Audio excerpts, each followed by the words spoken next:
My name is Gary Menendez. I am the Vice President of Jeremy's Memorial Foundation Against Domestic Violence and Jennifer's dad. In 1981, I became a grandfather for the first time to a beautiful little boy named Jeremy. He and his mom lived with us for the first 3 years, and we got to play together every day. On September 1st, 1994, Jeremy was murdered by my daughter's boyfriend. Jeremy was just 3.5 years old. Hello, my name is Linda Shirley, and I'm the president and founder of the Arts Connection. On a sunny, cold winter morning in 2005, Jennifer Menendez, on her way to work in our child's care program, hit a patch of black ice on number 6 Road in Richmond and lost her life by drowning in a deep ditch. Hi, I'm Donna. I'm president and founder of Jeremy's Memorial Foundation and Jennifer's aunt. I'm also a domestic violence survivor.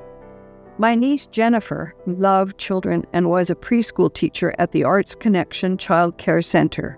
She was very involved in our foundation and a big part of the workbook committee.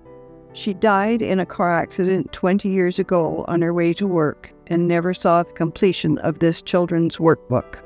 And for me, that day is as fresh in our minds as if it happened yesterday. The impact of that loss was deeply felt by all the children, families, and staff in our programs at the time. Domestic violence includes many kinds of abuse: physical, sexual, emotional, verbal, financial, spiritual, also criminal harassment or stalking, and cyber violence. Domestic violence can strike when and where you least expect it, leaving behind shattered lives. In 2001, my sister Donna Gillette came up with the idea to do something positive to honor the memory of Jeremy. Our mission is to help victims of domestic violence while raising awareness of the impact it has on our communities. In Canada each year, there are approximately 140,000 victims of domestic violence and about 90 deaths. Nearly half of women in BC have experienced intimate partner violence.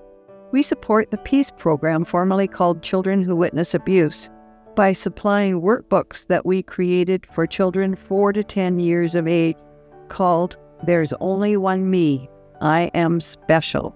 We dedicated the book to her memory, and so far we have shipped 4,640 books.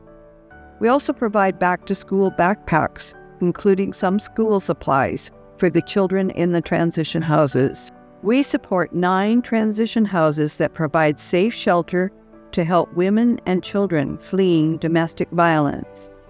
Our first goal was to raise $500, and we have now raised close to $600,000 over the last 24 years as we continue to build a legacy for Jeremy. We have 2 large fundraising events: poinsettia sales in winter and hanging baskets in spring. In 2009, we launched the PJ Project and provide new pajamas to the women and children in transition houses. To date, we have distributed more than 17,000 pairs of pajamas. As the founder of the Arts Connection, I believe that there is one strong principle that is the absolute key to the future success and happiness of all the children who walk through our doors and have done so for 35 years now. That is, that children learn by the example of adults around them.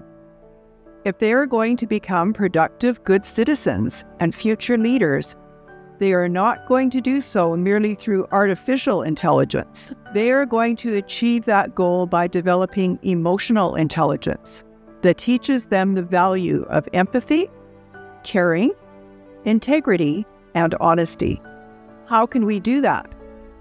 It is not by providing them with an abundance of material goods, or by being overly concerned about academic achievements, or by allowing them to be sucked into the world of social media, video games, and other distracting endeavors that instead have created an anxious generation. Rather, it is by encouraging them to become engaged in initiatives that help them to grow in their emotional intelligence and to allow them to see the rewards that come from doing so. We received a touching email from a mom at one of the houses. She wrote, "I'm currently staying at a transition house with my 3-year-old son. Tonight I asked for a pair of pajamas for my boy.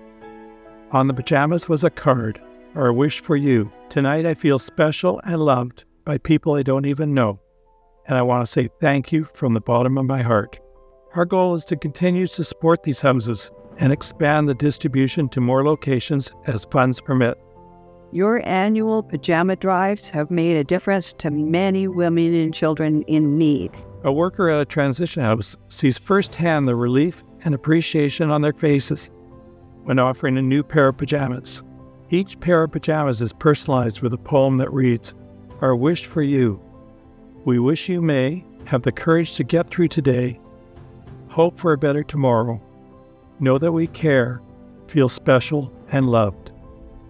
We do not raise money to support our operating expenses as a school, but rather to support initiatives that are aligned with our teaching philosophy. So whether you're attending our annual Halloween event, or buying cookies or flowers or chocolates or other exciting ideas, always remember that you are providing your children with the most valuable gift you can give them, the gift of emotional intelligence. Your children have learned over the past 5 years or so how we can build homes in Sri Lanka, support animal rescue organizations in Asia and in war-torn countries like the Ukraine, and so many more have benefited from their efforts.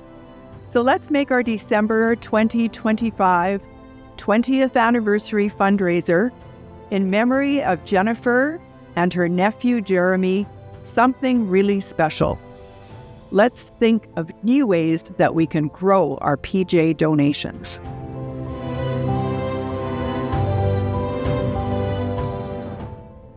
One pair of pajamas. One pair of pajamas. One pair of pajamas can make a difference.